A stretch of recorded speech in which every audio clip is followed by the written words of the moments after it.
Hello there and welcome to Star Wars Comics in Canon, your guide to the wider Star Wars canon through the comic book lens. And to take you on this journey, I'm your host, Mike Burton.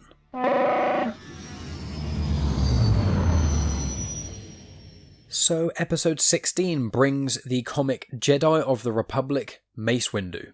Now this is a 5-part mini-series, as you know much I love them, and issue number 1 was released August 2017, the 5th and final issue is out December 2017, and the full collection released as a trade paperback was released in February 2018. The writer for it was Matt Owens, the penciler was Denys Cowan, the inker was Robert Poggi, and the colourist was Guru EFX. And this set of comics starts at 22 BBY, which is just after episode 2 Attack of the Clones. It seems to be just before the Clone Wars series and the Clone Wars movie, so the way it's spoken about, it seems to only be like a week or so, maybe even a couple of days after the Battle of Geonosis, so that's generally where it starts in the timeline. Now, obviously, as the name suggests, this is about Mace Windu, and I've just got a little bit of information about Mace Windu himself. He was born around 72 BBY, which makes him around 50 at the time of this comic. So he was about 40 at Phantom Menace, about 50 at this, and then in his untimely death in The Revenge of the Sith, he was about 53-ish. He was also the master of a Jedi called Depa Billaba, and anyone who may know a bit more about Star Wars and things will know that Depa Billaba is actually the master of a Jedi called Caleb Dume, mainly known more so as Canon Juris. Basically, the character from Star Wars Rebels, who is the Jedi in Star Wars Rebels.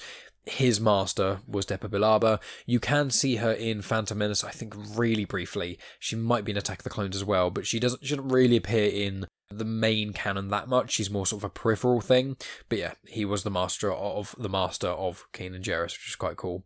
He also had a master as well, but that's kind of detailed more so in issue number 3, but she only appears in this issue. And there's a few other characters that appear as well. There's Kit Fisto, who is a Nautolan, and he's basically the tentacle guy. A lot of people know, green-skinned tentacle guy. He is in Attack of the Clones and he's in Revenge of the Sith. In Attack of the Clones, he's also in the Clone Wars series as well. In Attack of the Clones, he force pushes the C-3PO head that is connected to a battle droid's body in the Geonosian arena, as it were. He is also one of the 4 Jedi that goes to Palpatine's office to arrest him, and he is killed pretty much immediately. The 2 Jedi with him gets killed, then I think Kit has 1 lightsaber swing and then gets stabbed by Palpatine before Mace Windu fights Palpatine alone.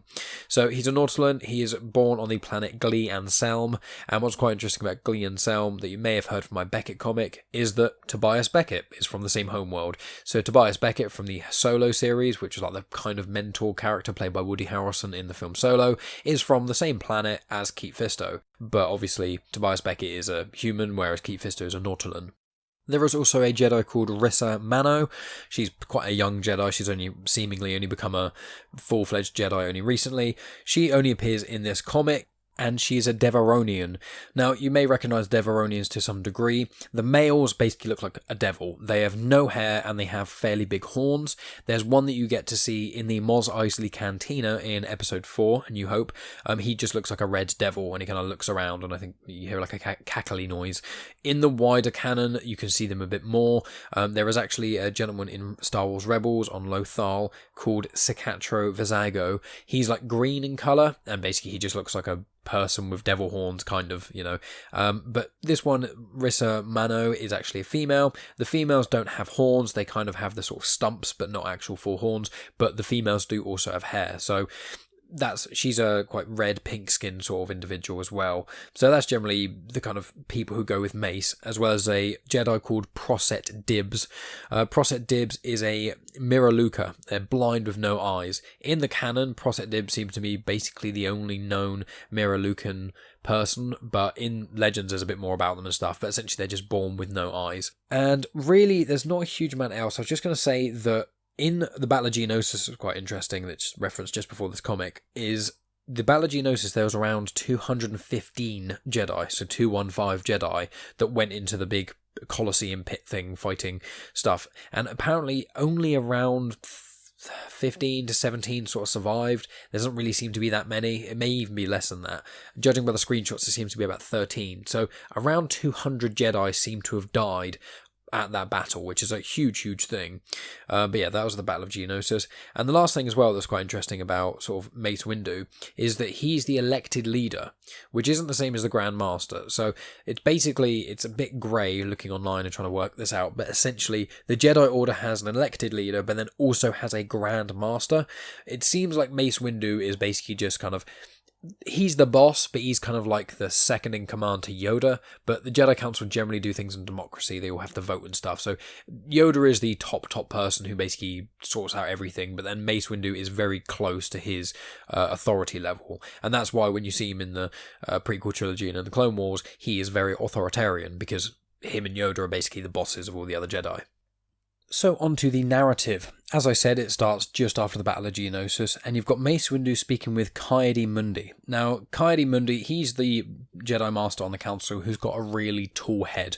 He's a Saurian, and you'd known him for his very memeable quote, "What about the droid attack on the Wookiees?" So, big tall head, he gets killed in Order 66 on Maijito, you see him get shot in the back by his sort of clone troopers and things. He's also, I think, in Star Wars Battlefront, that sort of thing. So he's a peripheral Jedi, but you've definitely seen him in the sort of prequels and things. But him and Mace are basically just talking about Geonosis and how hard it was, and obviously the things I said before about how many Jedi died and how awful it was. They basically talk about that and speak of how Mace is feeling a little bit uneasy about the Jedi becoming generals, even though he kind of knows that they have to for this war. He doesn't really like it that much. But they basically speak about that and then basically go, yeah, we have to do this, so onward. Mace Windu is then given a mission by Yoda, essentially, but what they say is that all of the Jedi, regardless of your rank, now have to go on a specific mission and go out. We are not only Jedi and Jedi Master, we're now generals, so we have to actually go out and fight, rather than just sitting on the comfy chairs of the Jedi Council. And Coyote-Mundi actually mentions he actually likes sitting on the comfy chairs of the Jedi Council as a sort of tongue-in-cheek joke. But anyway, Mace is given the mission, and he takes 3 with him to Hissrich. The 3 he takes with him, other people I mentioned previously: Kit Fisto, Rissa Mano, and Prosset Dibbs. Prosset Dibbs does appear in another comic, but I'll go into that later. Rissa Mano doesn't appear in anything else, and Kit Fisto, he's in the films and he's in the Clone Wars and stuff, so he does appear elsewhere too. There doesn't really seem to be that much that's exciting about Hissrich. It's just in this comic, so that's all we really need to know, apart from maybe having like a cool jungle and things. And they basically go there because they want to find a separatist foothold. They find a group of droids and things, and there's a real cool line of dialogue that I want to share with you. And I just want to say that Matt Owens has done an excellent job of doing, it's described in comic as the banter within the droids and things. So it's just quite funny that if you liked in the Clone Wars, and I think it's in episode 3 a fair amount, where the droids kind of talk to themselves and say silly little things, if you like that, almost on that basis alone, you should pick up this comic, because there's so many different times the droids are having little conversations, and they are genuinely really funny. And I just want to read one to you now, which is, so they're on this jungle planet, and there's these droids doing a patrol. And it's 2 droids speaking to each other. So one goes, "Oh, I hate patrol duty. I'm so bored. Nothing ever happens." The other one says, "Don't say that. Now you've jinxed us. You've doomed us all." And the other one says, "The only thing we're doomed to is a life unfulfilled. I want some action." And then they hear a bit of rustling and go, what is that? And then Mace Windu and Rissa Mano jump out of the bushes with the lightsabers ignited, and one of them says, "Short circuit, Jedi." And the other one says, "See what you've done? Fire!" And just as both of them are getting killed, are their droids, can they die? That's a question for another video. When the droids are basically getting destroyed, one of the droids says, too much action, and then gets decimated by Mace. And I just thought that was quite a funny little interaction, which is that sort of silliness that I quite like with a lot of the droid dialogue that I have started to really like in the Clone Wars. So I just want to read that out to you. Then anyway, the group of Jedi basically beat, there's some droids there's some super battle droids, there's a few sort of bigger ones as well. They beat them, and then they get surrounded by natives. And then the comic ends with one droid kind of seeing the rest of the battalion getting destroyed by the Jedi and zooming off to basically report to their commander. The commander doesn't like being called the commander, but I'll get into that in a second. But it's basically a droid called ADW4, and he's a mercenary droid. So comic number 2 starts with the Jedi. They follow the natives underground. The natives don't seem to speak any common tongue they can recognise. They go to these underground structures and things while some droids prepare some sort of attack against the Jedi. While this is happening, it goes back to the mercenary droid, AD, as well as the sort of standard battle droids that are speaking around him. I just want to read out another exchange. I'm not going to read out every droid exchange on here because it will ruin the comic. As I said, whenever I make these comics, I want people to be influenced by going out and buying the comics or reading them, whatever, because they're a lot of fun and to support the creators and things like that. But also, I understand not everyone who's listening is going to go out and read the comics, so just thought I'd add a little bit of fun in there as well. So as I said, the droid's banter in this comic is amazing, and as I said, AD doesn't want to be called a commander. He doesn't want to have any droid sort of prestige or rank or anything like that, because he views himself as not only above them but completely separate. He values credits above everything else, and that's it. All he cares about is credits. He says in the last comic about how there's no gods, there's no important force, nothing like that. The most important thing is credits, which obviously is just money. So that's what he's all about. And so I just want to read this exchange between him and a droid just about the rank, because it just cracked me up.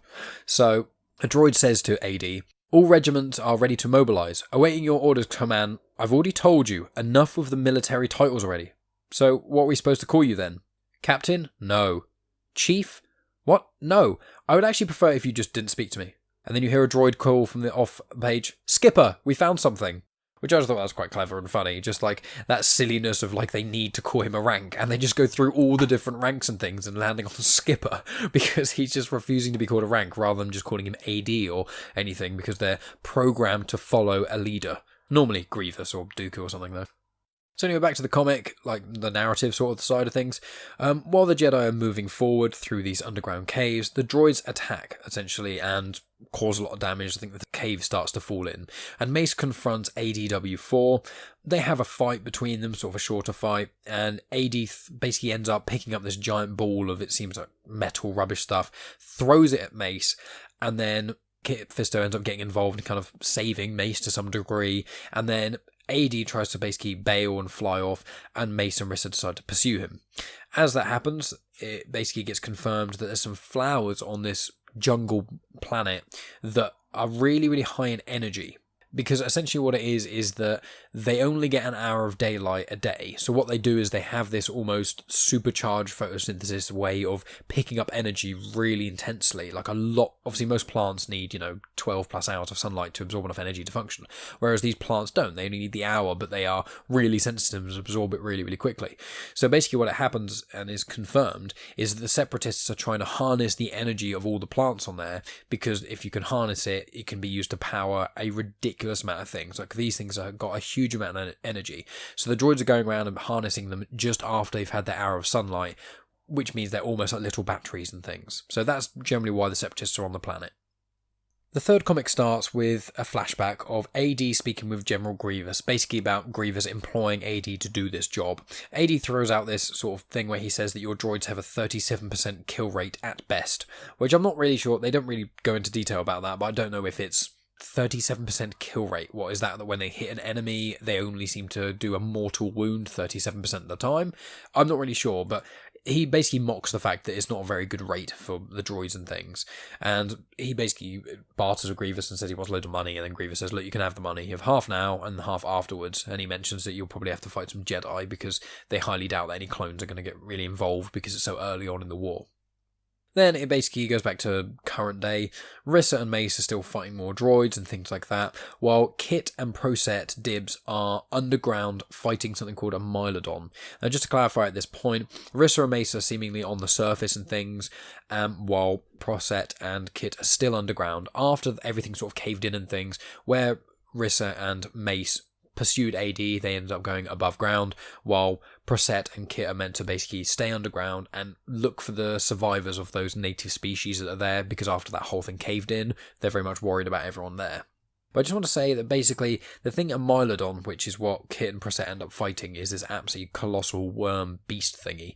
And the only other time it's come up in canon is actually in an episode of Clone Wars I watched the other day. And it's an episode called Bounty. It's in, I think, series 4 of the Clone Wars. Anyone who's seen the Clone Wars will probably remember it. Asajj Ventress meets up with a young Boba Fett, Bossk, Dengar, and they basically are meant to be protecting this package that goes on this crazy train, and this train goes on for ages, and they're meant to be protecting this package for these people for a lot of money to get from point A to point B, but it keeps getting targeted by marauders.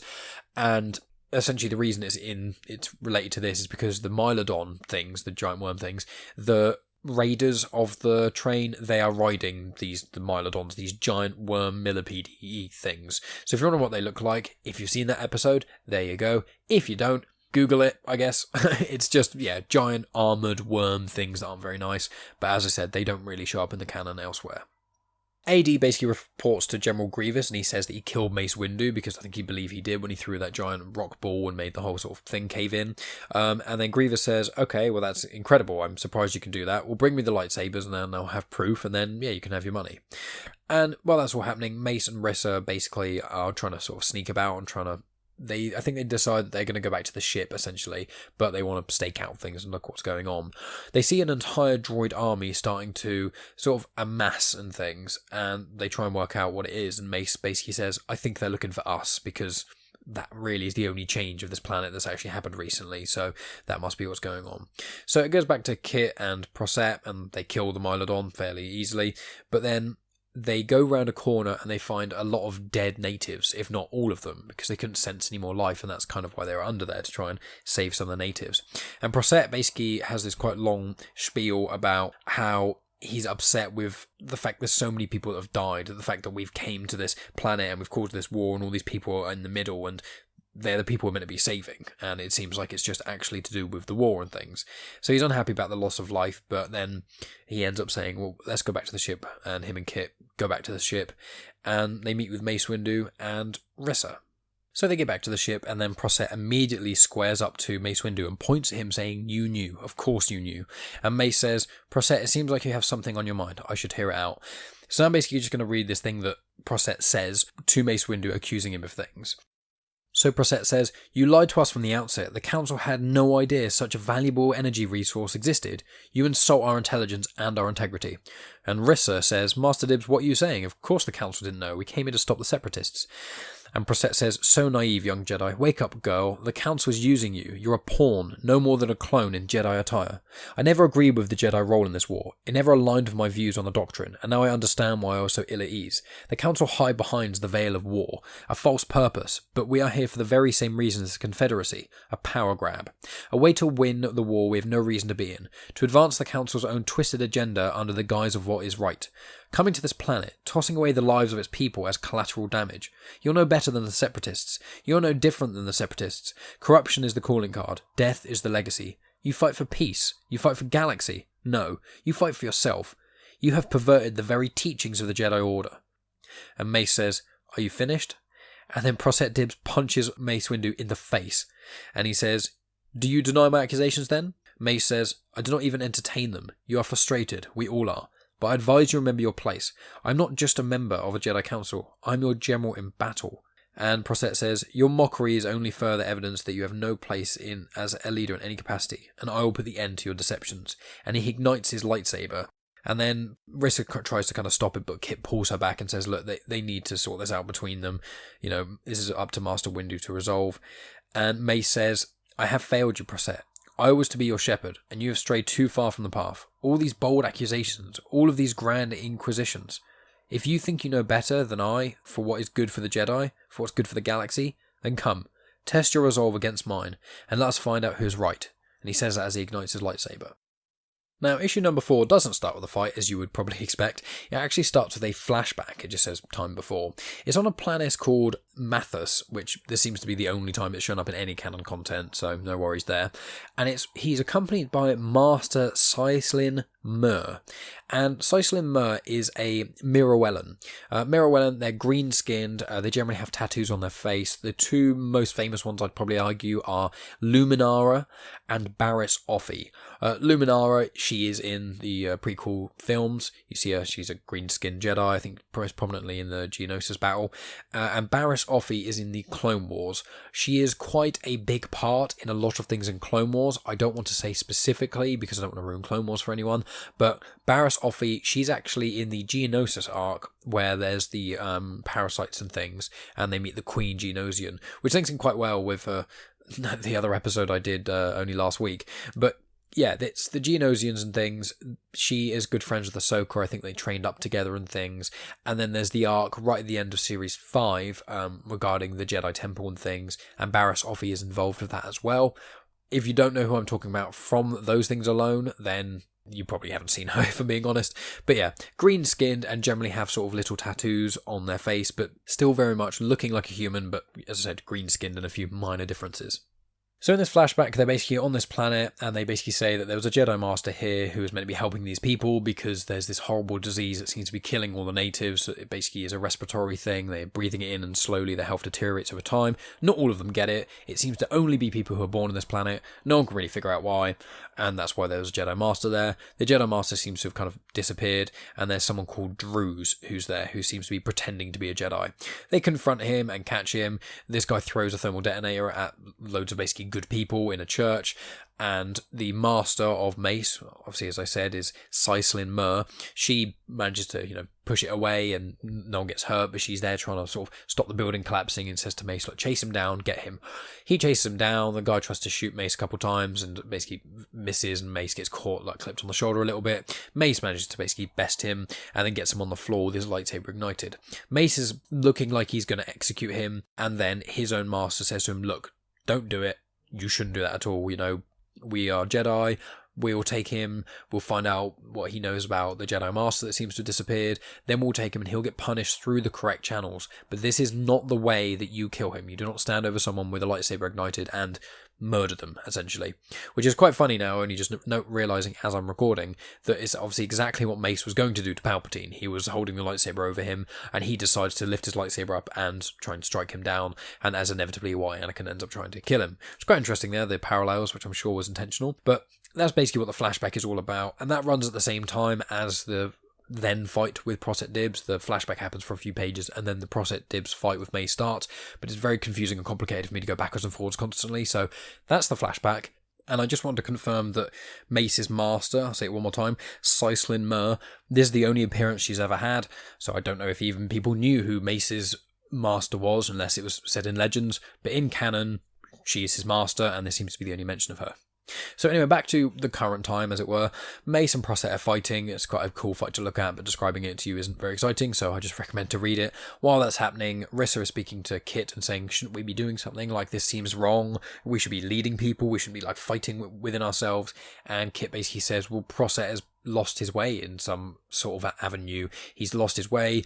We need to try and, help him in some way. But if he doesn't come back, then I don't know. And then Rissa kind of says, well, what happens if he doesn't come back? And then Kit just stays silent. And then Mace manages to beat Prosset, has him on the floor, holding basically his lightsaber over him, just like the flashback. And he decides to spare Prosset. He says, look, we'll just tie him up, put him in the ship, and we'll deal with him later. Then Kit, Rissa and Mace form a plan to basically attack the droids. And essentially what happens is that they split up, and Kit goes first, and he goes in right for the sort of main building and attacks. He blows up a wall and then gets surrounded by droids, and that's where the 4th issue ends. So the 5th and final issue starts with Kit fighting the droids, and then Mace and Rissa sneak into this sort of building, and Mace confronts AD while Rissa is off doing her own thing. So he confronts AD, and AD says that Mace loves fighting, and he loves being a Jedi General. He can see it in him. He actually loves the excuse to use violence against someone because of that whole Mace has got sort of a darker side to him, and that's one of the big reasons why Mace has got a purple lightsaber, because he teeters on the edge. He's not dark side user, but his lightsaber style is heavily influenced by the dark side, and he kind of channels people's energy back into them. In Legends, his lightsaber style is called Vapad, and in depth it's basically just when people fight him, especially when they use anger and aggression, he manages to kind of tap into the dark side only to redirect it to them. I don't know how canon that is now, but that's basically the explanation of how he beat Palpatine, when Palpatine's meant to be this ridiculously powerful, incredible person who managed to kill Kit Fisto and 2 other Jedi immediately, whereas Mace has got that sort of towing the line thing, where he's very strict with his doctrine, he's very much sort of dogmatic in his view of the Jedi, and he's very, very black and white about everything. In fact, in this comic at one point he says there is no grey area, there is good and there is evil, and that is very much Mace Windu's ideals. So his purple lightsaber and the way he is kind of says, like, he could go bad essentially, but he channels it, he meditates, he's okay, and he is actually good. But when it comes to lightsaber battling, he fights almost like a dark side user does in certain ways. And AD basically picks up on that and says, you love to fight, you love the violence and things. And in other pieces that Mace Windu has appeared in, people have said things like that. He likes being a general, he likes fighting and stuff like that. It goes then back to Kit, who gets surrounded by droids after fighting loads of them, and he gets surrounded and then thinks, oh no, this is the end for me. Rissa comes in and saves him, and Kit says, I thought you had another mission, and she said, oh yeah, I did something else before coming here to save you. Cuts back to Mace, who beats AD, and then while AD is kind of laying on the floor, still sort of taunting Mace, saying, look, this ship has gone up, you've failed, and there's this ship in the background flying into the air. He's saying, look, we've got what I wanted here, I came here for, we've harvested some of the power of this planet, you basically failed your mission. And Mace says nothing, and then it explodes, and that is obviously what Rissa's little task was. And then Mace looks smugly at AD. AD says something like, I'll live on. He then, his head shoots off his body and starts flying into the air. Mace reaches out with an open palm, closes his palm, and the head of AD explodes, him being defeated. The comic then ends with them being back at Coruscant. They give a mission briefing and things to the Jedi Council, and then the Jedi Council, someone pipes up and makes some sort of smug comment, and then it shows that Prosset Dibbs is there in chains as well in like handcuff things. And he has a back and forth discussing what he thinks has happened, because the Jedi says, look, we have you here accused of attacking a member of the Order, specifically the Master and your General. Do you defend yourself? And he says, no, I don't defend my actions at all. And he just basically says everything that was said earlier in the comic, where he feels that the Jedi have lost their way, that they're just doing it for all the wrong reasons, that the doctrine doesn't say that you should go to war and fight these things, the Jedi have lost their way, and that they're ridiculous, essentially. He then says he knows what his punishment's going to be for something like this, and the Jedi kind of look at each other knowing it's quite severe, and then Mace Windu stands up and says, no, I don't want him to be sentenced to death, that won't solve any of these problems. What he needs to be done is sent to the library with Jocasta Nu, and he needs to go down there, and he needs to learn and research all the Jedi things, and basically go back on the path, find his way back to the path. Hopefully the teachings of the old Jedi will help him see his way a bit better and things. And he specifically does not want Prosset Dibbs to be killed. And it basically, Mace speaks to Rissa afterwards about this, and she says why, and he says, look, I understand where Prosset is coming from for a lot of ways. We Jedi shouldn't really be fighting in this war. It's just the best thing we have to do right now for the greater good, essentially. But he's hoping that Prosset Dibbs will understand, find his way back, and after given this second chance, hopefully he'll return to the light fully and appreciate his role more, and that will solve the issue. Now that's where the comic ends, and I read this comic a while ago, obviously 2017-ish when it came out. Now, one thing that's quite interesting about Prosset Dibbs and himself is he actually becomes an Inquisitor. Now, Inquisitors, if you've played Jedi Fallen Order or if you've seen Star Wars Rebels, you'll know who they are. They're basically just Force sensitives who are kind of like Sith assassins in some way. They're kind of like Asajj Ventress, but not as powerful. They were trained by Vader and kind of Palpatine, mainly Vader, to hunt down and find Jedi, to either kill them or turn them. Now, Prosset Dibbs actually shows up in the second run of Vader comics, which is the one by Charles Soule. I think it's the fourth arc in that, where there's a few, they're called the Brothers and the Sisters, that's the Inquisitors, and Prosset Dibbs is actually the 10th brother. So what's quite interesting about this comic is that they obviously use the Jedi who is Prosset Dibbs, and has kind of lost his way a little bit. And then later on in a Vader comic that came out, I think a year or maybe 2 years later, you've got, I think the Vader comic I'm speaking of was set around 2 years after Revenge of the Sith, or thereabouts. So it's around 5 years after the points of this comic.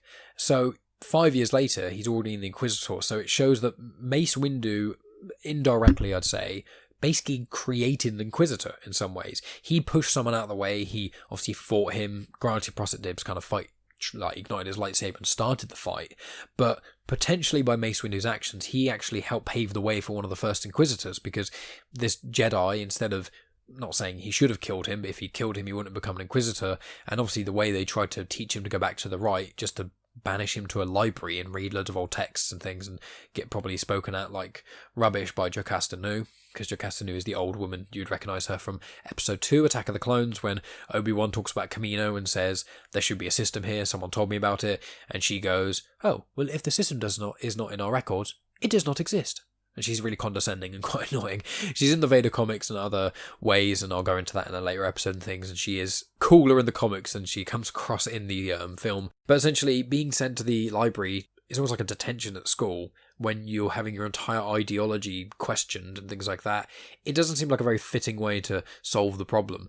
And that's one of the many reasons that the Jedi of the prequel era failed. They were so strict in their doctrine, they didn't really want to look at things in the grey area, they didn't really want to talk or explain themselves. They just like, nope, you're wrong. Go read loads of old Jedi texts from, thousands of years ago, some of them, and that'll make you good again, which obviously is a stupid thing to think in my opinion. But that's basically it for the comic. I hope you guys enjoyed it. As I said, I really recommend this comic. It's a lot of fun. It's quite cool seeing another side of Mace, because obviously, well, not another side, but more of Mace Windu, because he's in the Clone Wars a bit, in bits and pieces here, but this is his, I think, only real comic or content that's more specifically about him, and that flashback with him and his master was quite cool as well. But it does really show his ideology and a lot of the ideology of the greater Jedi Order and how they failed, and one of the reasons that Palp was so easily corrupted the Order in a lot of ways. Even though Palp wasn't a part of it, he orchestrated the whole of the Clone Wars, manipulated the Jedi Order, and got them to be exactly what they said they weren't going to be. And that's what Prosset Dibbs was saying, essentially. He was kind of right in that way. So, really interesting comic. It's got a lot of cool action scenes in. As I've said in multiple podcasts before, I don't really go into the details of the action parts because reading them isn't very exciting. And this is much more about the lore, and you generally getting a bit more depth into certain things that you already enjoy. So, yeah, that's basically it from me, guys. As I always say at the end, check out my other podcast, Genuine Chit-Chat. It's basically just me talking with another guest about loads of different things. There's a wide variety of guests. Wherever you're listening to this show, you can find Genuine Chit-Chat as well. And if you want to email me, you can send questions and things to Star Wars Comics in Canon at outlook.com. And I'm going to be doing a Q&A episode. I think at number 25 is probably when I'm going to be doing it. I've already had a couple of questions from people sending in, so thank you for sending those in. You can contact me, as I said, via email, StarWarsComicsInCanon at outlook.com, or you can find me on any of my social medias, which is Genuine Chit-Chat. That's on Twitter, Instagram, and Facebook. So make contact in any of those ways with either your questions for the Q&A, or if you just want to have a couple of questions, queries, or pointers, send them my way and I'll be more than happy to respond. But that's really it from me, guys, so really appreciate you listening. Next week will be Star Wars Volume 3, so make sure you go back and listen to Episode 13 and Episode 9, so you have the main run of Star Wars comics, you have an understanding of the storyline that's going on, which was set between Episode 4 and 5. That's going to be really fun. And then Episode 18, which is 2 weeks' time, I'm going to go to the Lando comic, which was in the Heroes of a New Hope collection, because I did the Princess Leia comic from the same collection a couple of weeks back, so I'm going to be doing the Lando one. And then after that, I'll be doing the next volume in the Darth Vader comics, and more stuff about Dr. Aphra. So that's what you can look forward to in the future, so be sure to subscribe to the Comics in Motion feed, and you'll get not only my show, but loads of other amazing shows too, and the recent edition of Superheroes for Dummies. So loads of things to get your content heart filled with. Really appreciate you guys listening. As always, I'll talk to you all next week, and may the Force be with you.